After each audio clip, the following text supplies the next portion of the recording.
guys, it's Tim, and this is Wrestling Unlimited, as it's Friday, and tonight was Friday Night Smackdown. As far as tonight's Friday Night Smackdown does go, I thought tonight's show was good, but I wouldn't call it great for the simple fact that I felt like it was a really good show that didn't have a lot happening, if that makes a lot of sense. Like, we got the good main event. We got Logan Paul and Rey Mysterio set up for Crown Jewel. Speaking of the main event, we got Bianca Belair back on the show. But then all the in-between stuff was kind of like, okay, there's tension between the GMs. I like that as well. But there's just something that felt, I don't want to say something felt off, but it just felt like a show that was pretty dang good. But it didn't have, something was missing as far as substance goes, if that makes a lot of sense. There's just something missing from this show that put it over the top. It's like, this was a really, really good SmackDown. Now, I guess I say, this was a really good SmackDown. This was a good SmackDown.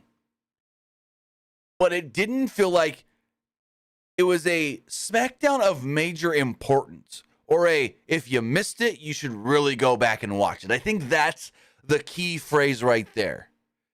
I wouldn't say if you missed it, you really need to go back and watch it. There have been SmackDowns and Raws recently where I'm like, oh, you need to go back and watch this.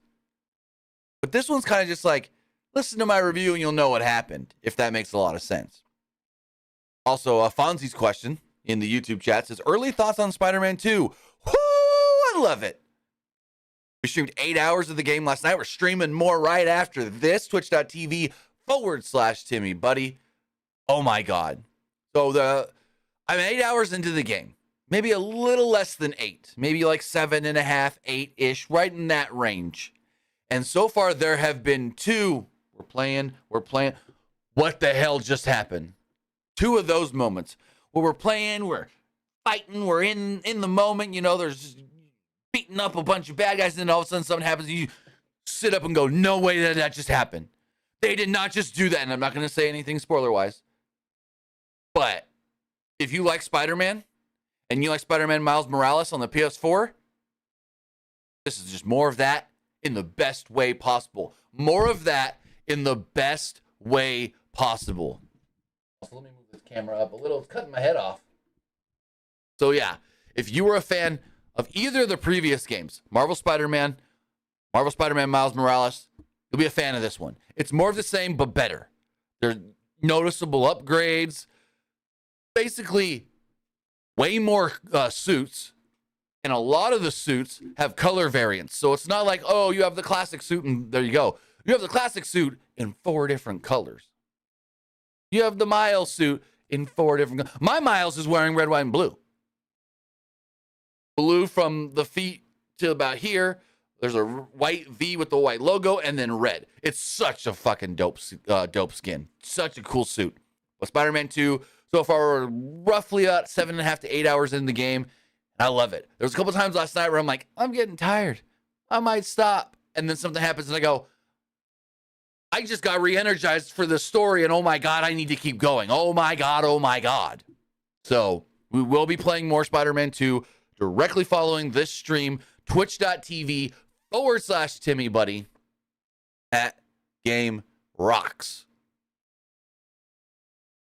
With that, we gotta get the housekeeping out of the way. I want to say thank you for joining me here. Twitch.tv/PWU Unlimited, YouTube.com/Pro Wrestling Unlimited, and podcast services all around the globe like Stitcher, Spotify, Google Pod, Apple Pod, Anchor, iHeartRadio, and so much more.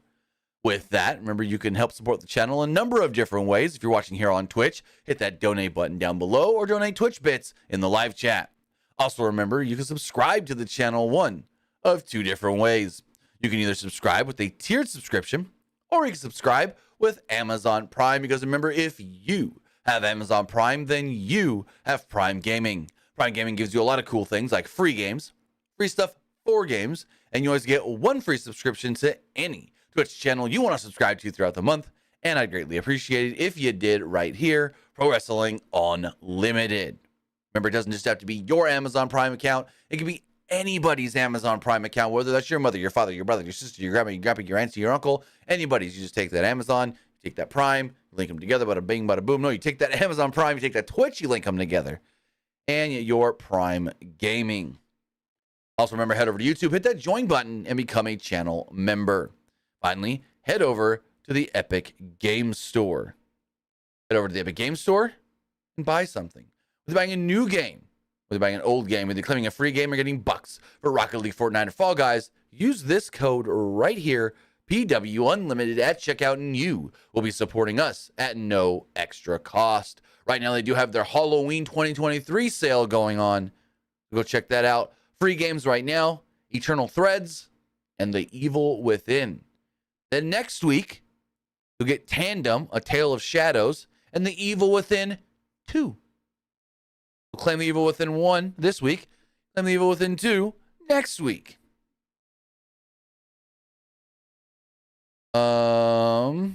Tyreek says, what edition did you get? Digital Deluxe. I'm like, might as well spend the extra $10. You get some extra costumes and suits. You get some extra skill points and stuff. But it doesn't matter if you get just the base with nothing extra or you get the Digital Deluxe. Because if you're going to be honest, the Digital Deluxe really doesn't give you anything. There's no difference gameplay-wise. You get like 2 extra skill points to upgrade some skills early on, which you can just get by playing pretty quickly. So, do I regret spending the extra $10 on the Digital Deluxe? Maybe a little bit, because I'm not going to use the skins that they give you, the costumes. They're like Renaissance, old school, Assassin's Creed looking skins. But regardless, it's Spider-Man. It's great. It's awesome. Go play it or watch somebody play it, like me, in just a little bit. Twitch.tv/TimmyBuddy. But with that, we got Smackdown to talk about. Like I said, a really good show, but not a show where I would say you need to go back and watch it. It was so good, you need to see this. It was so good, you need to see that. If you like Bianca Belair and want to see her take a couple people down in like 45 seconds to a minute, sure, go see the very end of the show. But other than that... So the show opens up and Paul Heyman is in the ring. Well, actually, the show opens up and they run down the card for the show first. Kevin Patrick, Corey Graves, and Michael Cole. Then Paul Heyman is in the ring. Heyman recalled what Jimmy Uso did on Monday Night Raw. Heyman said Jimmy single-handedly cost Jay and Cody the tag team titles. Heyman said... Heyman noted that the Los Angeles Times broke a story earlier today that Roman Reigns will face LA Knight for the undisputed WWE Universal Heavyweight Championship at Crown Jewel. The match is official. Heyman said that he's just like everyone there, outside of the fact that he dresses better and makes more money than everybody else. Heyman said they all have in common is they are all fans of Knight. And the crowd went, yeah. Heyman was telling the crowd not to do that when he talks. Heyman said Crown Jewel will be the last time everyone will see Knight inside of the ring. Heyman said the Knight will get smashed at Crown Jewel by Roman Reigns. And on cue, L.A. Knight. L.A. Knight comes down to the ring and just kills it. Was freaking great. I've been saying for years, why doesn't WWE sign goddamn Eli Drake? He is everything they want. Charisma out the yin-yang. Super great talker. Good-looking guy. Gets it done in the ring. Not going to say he's a great wrestler or anything. He's not the best pro wrestler bell to belt. No. But he knows what to do to keep the crowd engaged in his matches and get them into his matches, if that makes sense. I'm so happy this guy's getting his flowers now. I'm so happy this guy is getting the recognition he's deserved for so long. Again, I've said for I don't know how many years, out of everybody, and this was before AEW, not signed to WWE, why ain't this guy signed? This guy just felt like everything Vince likes in a wrestler. Everything in a Vince pro wrestler. Good looking, great on the mic, super heavy, high charisma. Get it done in the ring. So, yeah. Yeah. So I said all Heyman has been doing is making, quote, a whole lot of damn noise. Knight said that Heyman can take a walk because he needed Reigns' ass out there. And then Roman didn't come out because Roman's not there. So it's super funny. So my roommate comes in, right? And we were talking about something I don't remember. And I'm like, oh, hey, so Paul Heyman dyed his hair. He's like, what do you mean Paul Heyman dyed his hair? I was like, well, the story is that when Roman Reigns was gone, Heyman was stressing himself out trying to keep the bloodline intact, trying to keep Jimmy Uso in line and Solo doing this and that and that he let his hair go gray. And now Roman's back. Things have calmed down for him. He's dyed it. He's not gray. Well, Heyman tries to leave the ring, and LA goes, wait. Step 1 foot out of that ring, and I'll knock you so hard your head turns back gray or something like that. And I was like, what did I just say? What we were just talking about is gray hair. So, Knight called Heyman out for his threats. Knight asked Heyman what Reigns was going to do to him. But when Heyman tried to talk, Knight told Heyman to shut up. Heyman tried to leave the ring again. That's when Knight said he was going to smack the gray on him. Knight then stopped him. He was like, get back in the ring now. Knight asked Heyman if Heyman said the spear last week was a warning.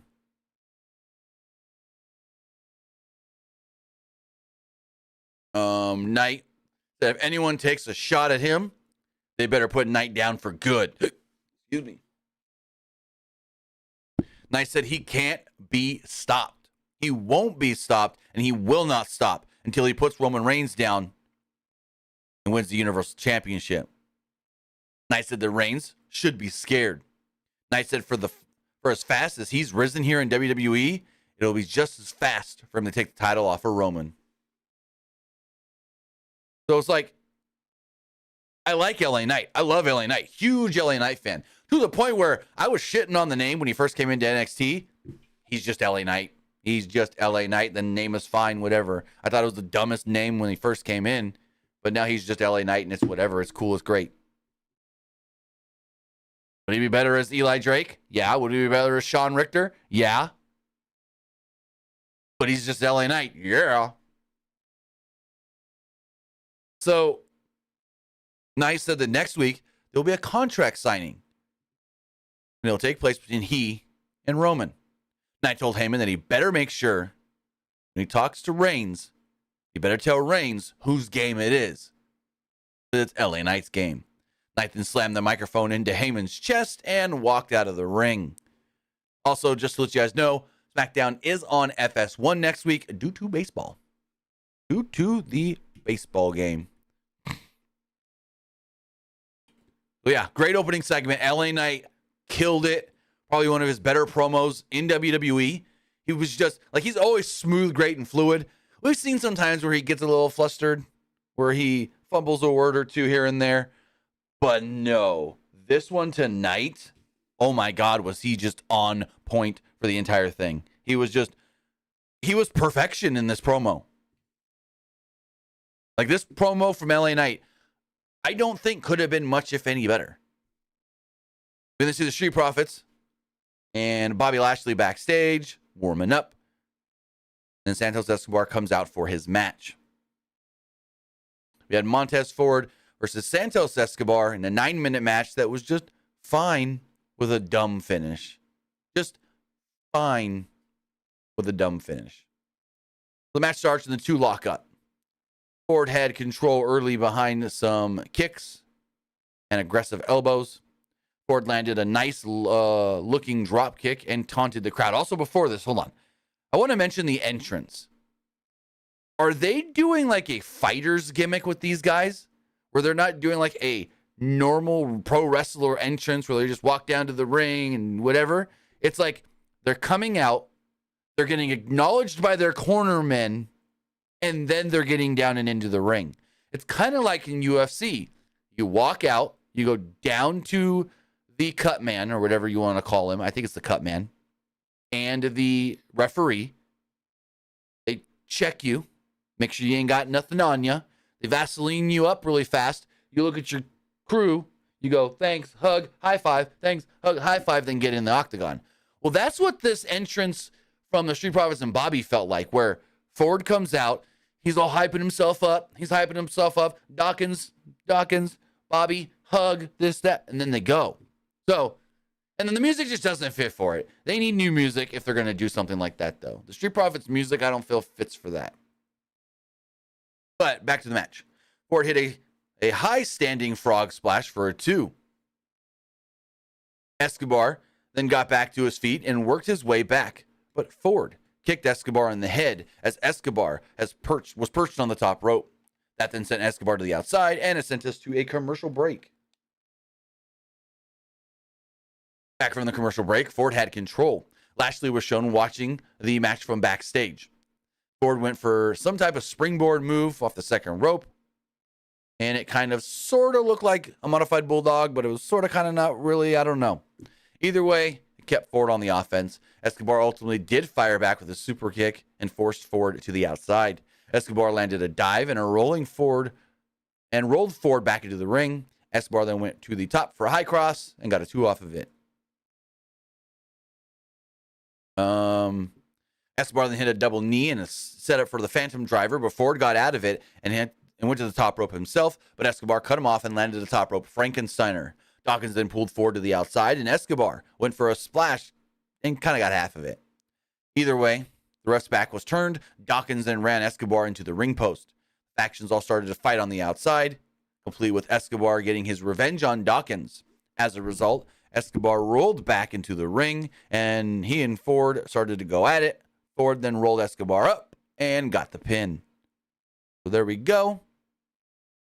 Montez Ford does get the win here against Santos Escobar. Then immediately after the match, they're putting the boots to him as far as the Street Profits do go. And out comes Carlito to make the save. Carlito breaks up the big brawl, and there we go. There we go. Interesting Ray didn't come out with the LWO, but whatever. Also, Carlito wearing an LWO shirt. So confirms Carlito is part of the LWO, I think. Seems like it. Damage Control shown backstage. They're hyping up EO, and they have these super dope new shirts. Hold on. I want to pull these up on screen. I want one of these. These are really, really, really, really, really, really cool. Let me see. Let's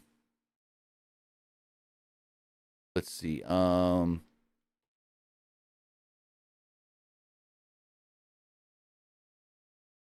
know Bailey posted a photo of it here. Here we go. These new shirts are super cool. They give me like Street Fighter vibes. Pull these up on the screen. These cool new Damage Control shirts. And it's like OG Damage Control. So I don't know if they're new or not, because this is what they look like and were wearing when they returned SummerSlam 2021. 22, 21? I think it was 21. What did they return? 22, 21? I can't remember now. Everything's a blur from the pandemic and whatnot. But yeah, because that's the exact gear and haircut Bailey had when she returned. Shorter than it is now. EO doesn't look much different at all, but Dakota's hair is different. So I think this is a really, really, really cool shirt.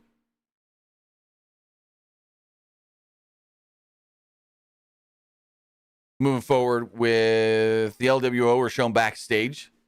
They were interrupted by Rey Mysterio and Zelina Vega. Mysterio said that he was going to take care of business. Vega asked Rey if he wanted the rest of them to have his back. And he said, thanks, but no thanks. He'd rather go do this alone as far as the Logan Paul stuff.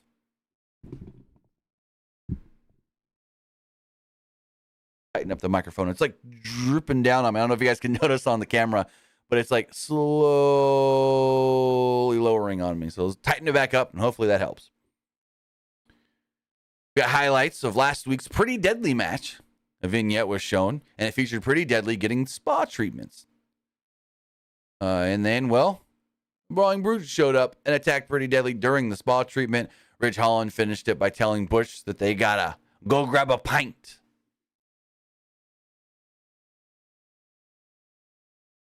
Backstage, Jimmy Uso, Heyman, and Solo were sitting together. Jimmy said that he was the starting quarterback this past week at Raw, even though Reigns called the play. Uso celebrated, and the camera cut to John Cena showing up and walking backstage at the building. So, yeah, cool. Kind of awkward that they're talking. Well, no, it made sense for what happened later, actually. Awkward in the moment where it's like, why is it just all of a sudden cutting to Cena? It kind of felt like abrupt, too. But then for what happens later, I guess it makes sense. But I don't know. We'll talk about it when we get to it, which is right now.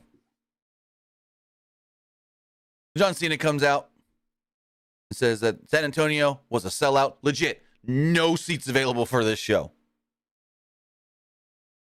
Cena then said that he was fired up, and the fans started saying, "Thank you, Cena." Cena thanked the crowd and said, "No, I need to thank you." And then Cena said, "Today's been a rough day. I got some hard truth thrown at me." Cena said that he felt that he should be honest with everybody. Cena said, Roman Reigns got a big streak, or 1,100 days as a champion. Well, I was informed today that I got a big streak too. 2,002 days since I last won a televised singles match. Cena said that his last singles win actually came in 2018. No, he said his last win actually came in 2018. And I'm like, okay, this is interesting. He's getting a big win coming up soon, or someone's going to beat him, and they're going to be like, I beat John Cena, but then it's not going to mean much. So, I don't know. I thought Cena was going to say something like 2,002 days since he's been a champion, and he wanted to challenge for a belt or something. I don't know. I don't know where this was going. He just wants a win, or he just wants to kick some ass. Cena then said that the word retirement has been floating around, and it has been talked about. Cena said that it was time to face the facts. Cena reiterated that it's been a long time since he had a win. The crowd then chanted, "You still got it. You still got it." Cena then said, and I quote, "Damn it, I believe in me. I believe in you. I believe in us." And he got fired up. He then said, in the beauty that is all this madness. Next person that comes down to this ring, they're going to get smoked. He was ready to fight. He actually said, the next idiot that walks through that curtain is going to get smoked. And I'm like, oh, okay. Who's coming out? Who's going to get a big rub from John Cena? I'm thinking brand new NXT star. This is John Cena being Kurt Angle to John Cena in 2002. Remember that? I think it was 2002, 2003, 2002. When Kurt Angle said, "I want anybody to come out here and try to fight me." And then Cena came out and introduced himself to the world. I thought this was going to be the new version of that with John and an NXT talent, but nope, not at all. It was just Solo. It was just Solo Sikoa. And it really sucks when I say it was just Solo. Like, I like Solo a lot. I think Solo is fantastic in the role that he plays as the heavy, the muscle, the enforcer. But fuck. Unless this is leading to John Cena versus Solo, a crown jewel, what the hell? What is this? Oh, it was a way to get Jey Uso on the show. That's what it was. So Sikoa comes down, and him and Cena start brawling in the ring. Jimmy Uso then runs out and attacks Cena as well. All of a sudden, someone shows up in all black, hood on and everything, and we're like, who is this? Who is it? It can't be. And it was Jey Uso. And I'm like, friends split my ass. He starts fighting with Jimmy. They break him up, and there we go. John gives Solo an attitude adjustment in the ring and poses, leaving Solo down. And then he gets out and leaves with Jimmy. Like, what? There was nothing to this. There was no significance to this. What was this for? We don't know. Maybe we'll know next week. Maybe it is leading to Solo versus John Cena one-on-one at Crown Jewel. I don't know. But it was just like, this wasn't. This segment started strong with Cena going like, I need a big win. I haven't won on TV in 2002 days and this and that. And then it just ended up a bloodline brawl. It just ended up another random ass bloodline brawl.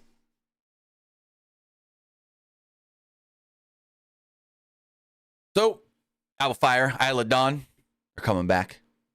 They're brewing up some stuff in a cauldron. Witch's brew is crafting. And they're coming back soon.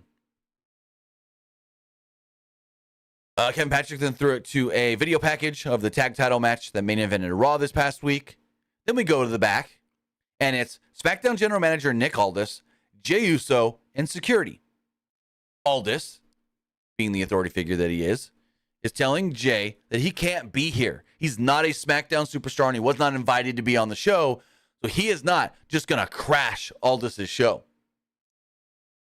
He tells me, you will be fined for doing this. And then Adam Pearce shows up.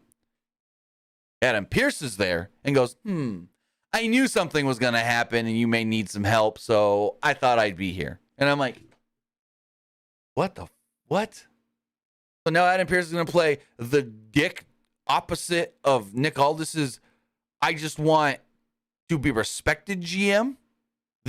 I've been doing this for 3 years. I know how this goes. I can do it better than you guy. I don't know about that one. This is a little weird, but there's already tension between the two general managers. Adam Pearce was like, okay, yeah, find him, whatever. But then you need to do the same thing to Jimmy. Because Jimmy showed up on Raw and nothing happened to him. And Nick goes, well, it's your show. You take care of it. If something happens on my show, I'll take care of it. Which, he's not wrong. So, did Adam find Jimmy? We don't know. He then says that he wants Jey escorted out of the building. Pearce kind of starts to argue with him for a moment. And he goes, yeah, take him too. And he's like, really? You're going to kick me out too? And Aldis said, yes. And Pearce was like, let the games begin. So we're getting Team Raw versus Team SmackDown Survivor Series. It's blatantly obvious. And what needs to happen in my opinion, is Aldis needs to pull a Shane McMahon, put himself on the team. Put himself on the team and show the crowd, show the WWE audience what you can do. Be like, I'm Nick Aldis. I can run my own show, but I can also run my own team and be the captain of my own team. Now, I don't think Adam Pearce can go out there and be in the match either as well, but I would say put Nick Aldis in that match. If they're doing Team SmackDown versus Team Raw at Survivor Series, which it seems like they're doing with the GM's got tension thing, what show is better, who's the better general manager, who runs their brand better, I want Nick Aldis. If it's 5-on-5, I want Nick Aldis on that SmackDown team.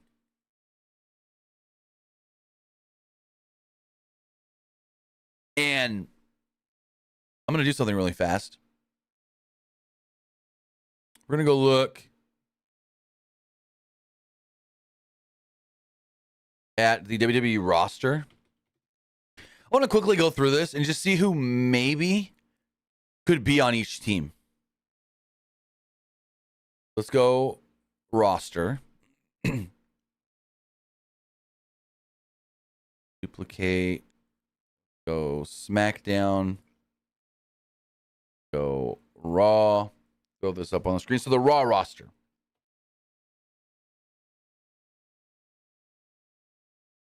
Not quite 100% right because like Garza's on SmackDown or NXT, but say we need five. Bronson Reed. Oh boy, yes. Drew McIntyre. Maybe. Let's see. Bronson Reed. Chad Gable. Chad Gable.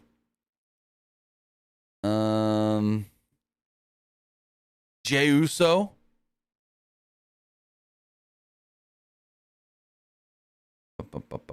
Ricochet. We need one more. Sami Zayn. So I would say Bronson Reed, Chad Gable, Jey Uso, Ricochet, Sami Zayn for Team Raw. Then we look at SmackDown. Of course, Nick Aldis. I'm putting on that team. Nick Aldis. Dragon Lee.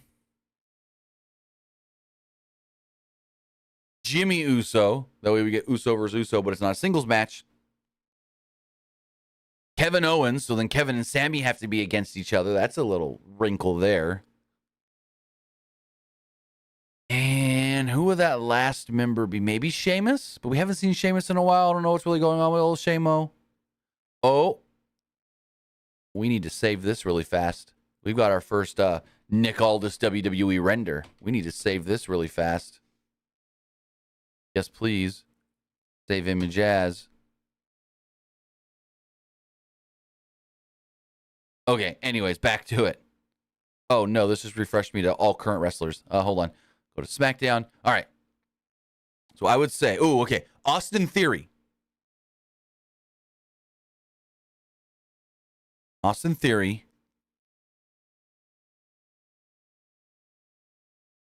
Dragon Lee. Jimmy Uso. Kevin Owens. Who am I missing? Who did I say originally that I didn't say? I feel like there's somebody I said that I should. Austin Theory.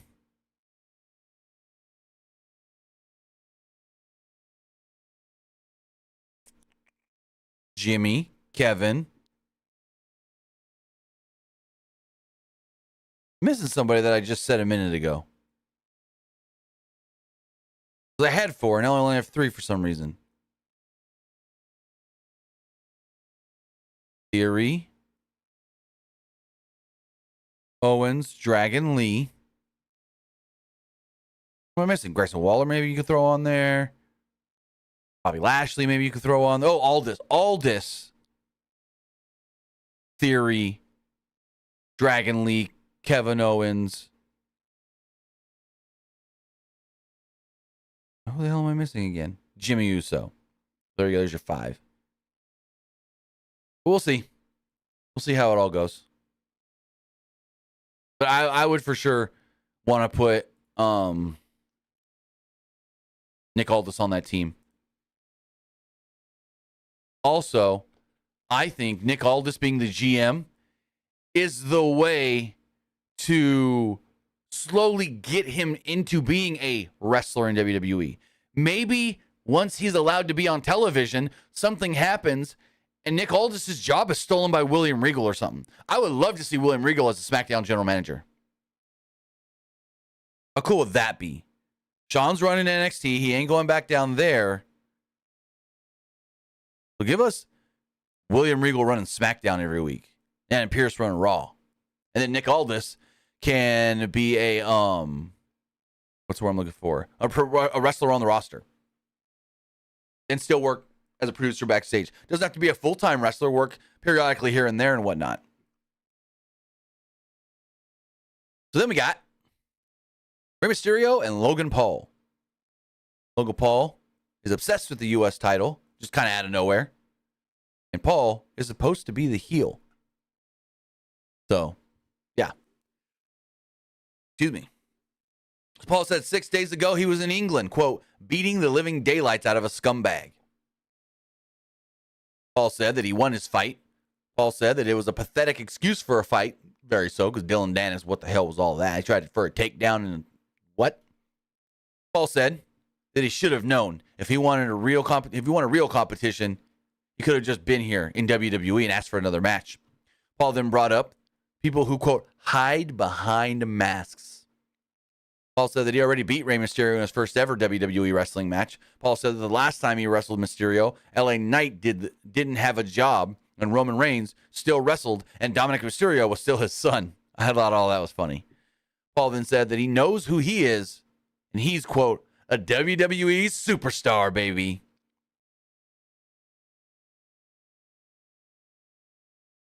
Paul said that Mysterio has something Paul needs. Paul needs the U.S. title.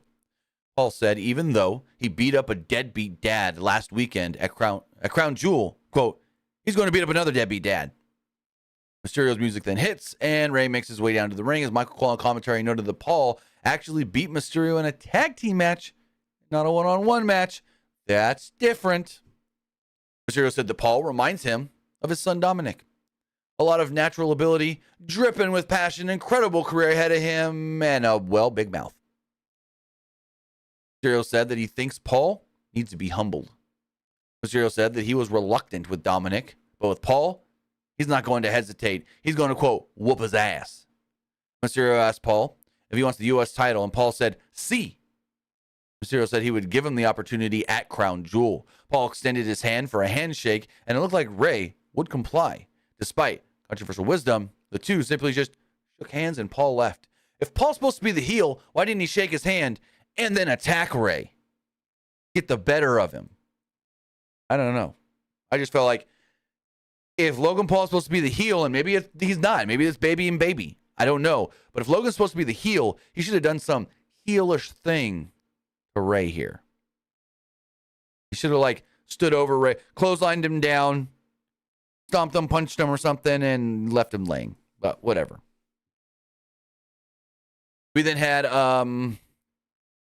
A-Town Down Under, Grayson Waller and Austin Theory, taking on the team of Dragon Lee and Cameron Grimes. It was a 6-minute match, 2 minutes under commercial, and not much happened. It was just a Austin Theory, Grayson Waller match that two other guys were in. Both those guys usually have nothing happen in matches.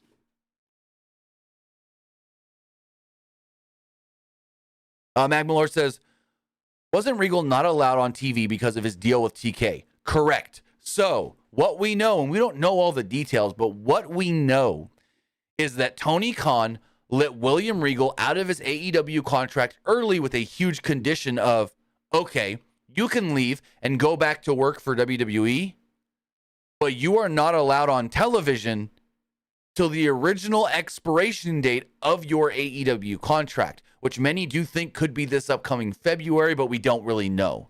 Some thought it was last February, but it's not. They thought he signed a 1-year deal. He may have signed a 2-year deal. Maybe it's even a 3-year deal. We don't know exactly the full terms.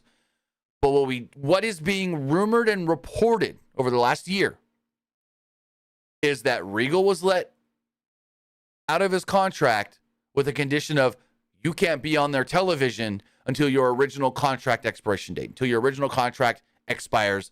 But I'll let you leave and go work for your buddy Paul, your buddy Triple H.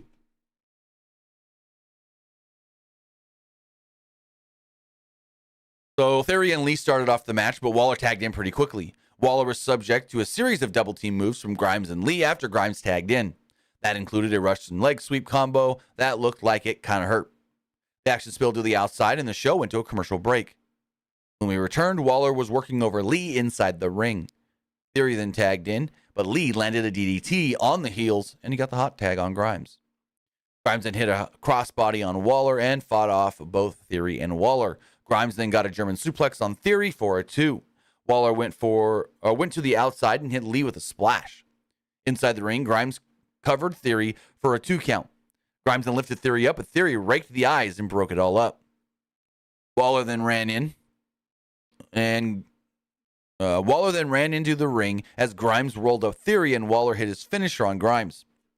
Theory then pinned Grimes and picked up the victory. So there you go. They're doing this team ass backwards. So they've only teamed together 3 times now? Let me see something. Austin Theory. How many times on television have these two been a team? 1, 2,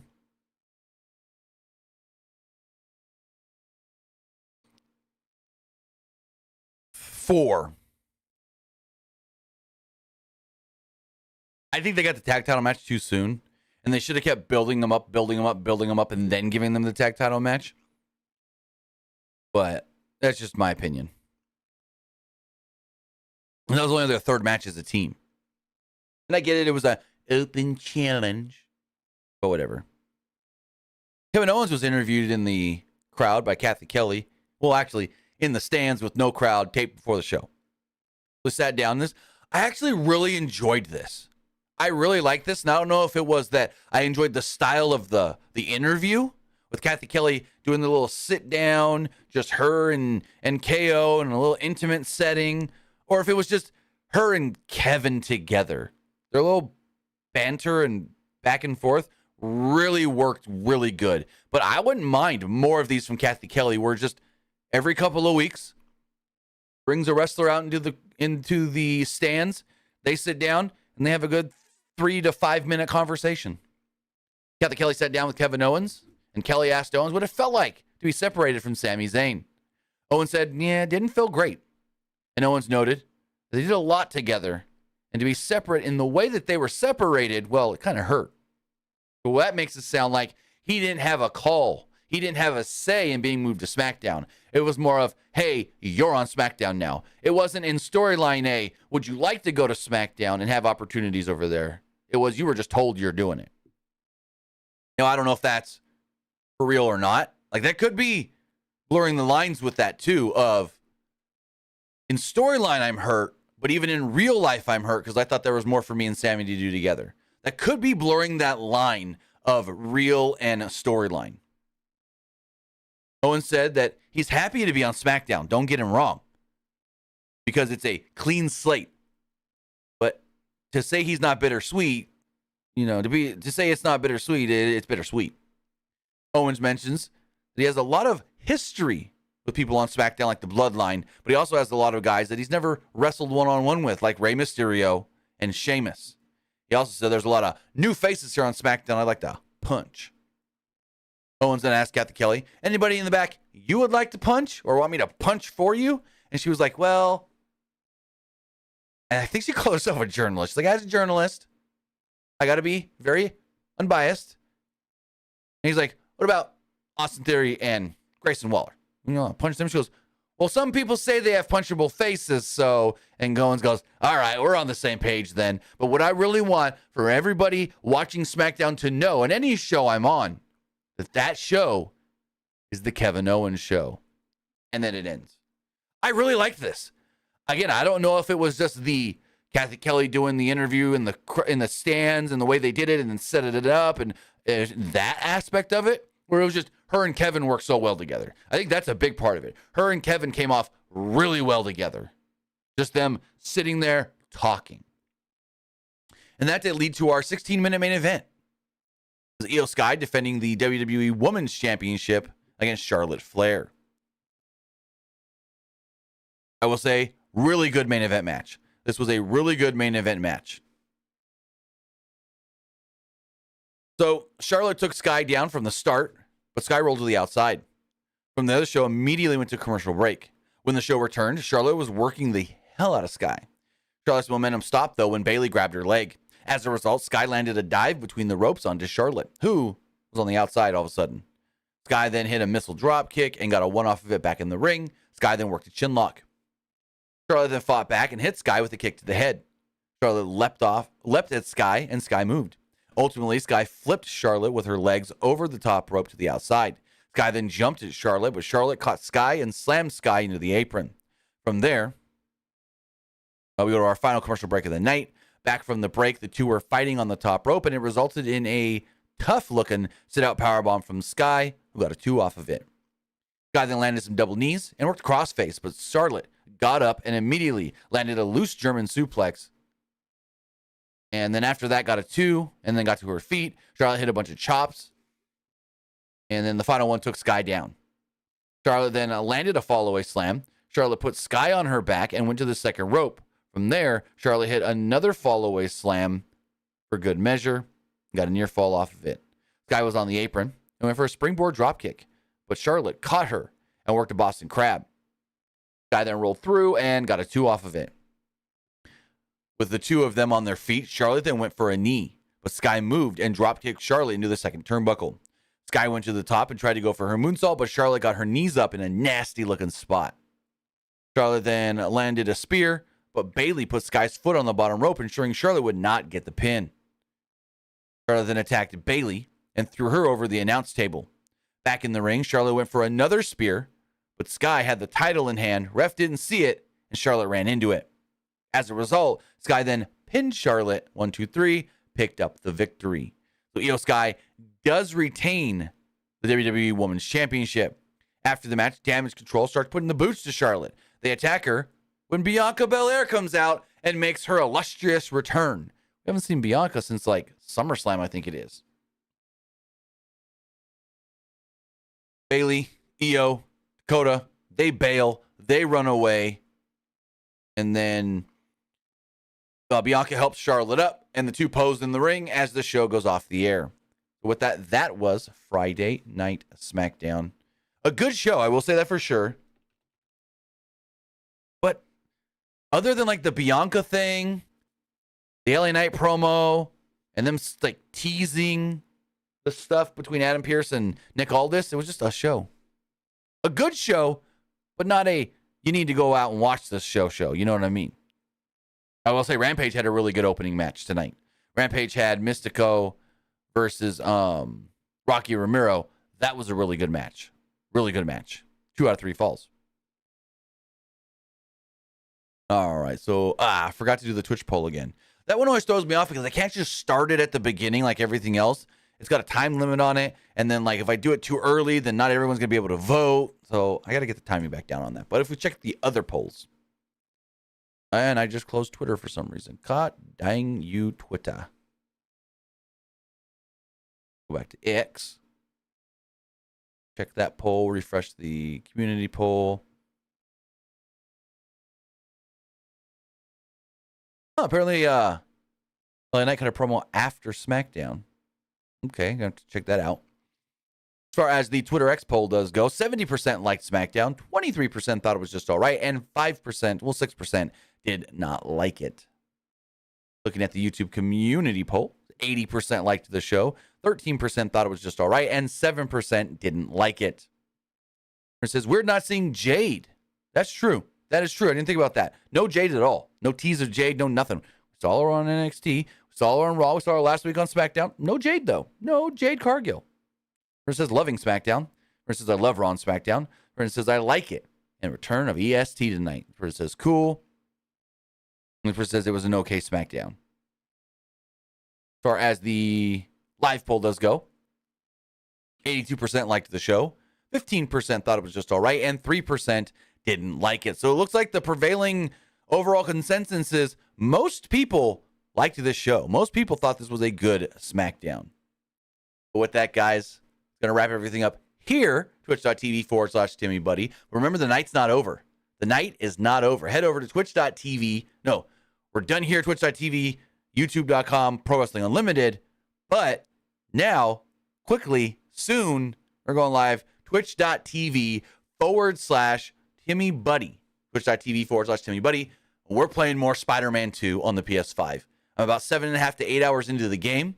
It's getting really good. The story is at a spot where I'm like, oh my God, why did that just happen? I know why that just happened, but how is it now going to, I